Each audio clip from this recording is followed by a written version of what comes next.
I got a new coffee maker. Let's open her up.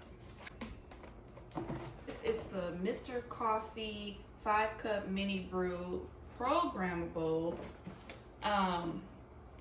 coffee maker. I needed a new one because my old one stopped working. It stopped producing coffee. So it would just get hot, hot, hot, boil, boil, boil. No coffee was cute, and it's still the same size as my old one too. So this how she's looking. So we got the button for brew later and brew now, hour and minute on there. Look how smooth that coffee pot is. It's nice and small and convenient. It's cute. And it's glass as well. My other one was not glass. Ooh, it opens from the side. I like that. It opens from the side and not the front.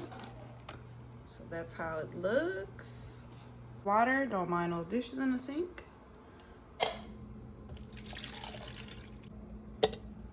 There are the coffee grounds that I use.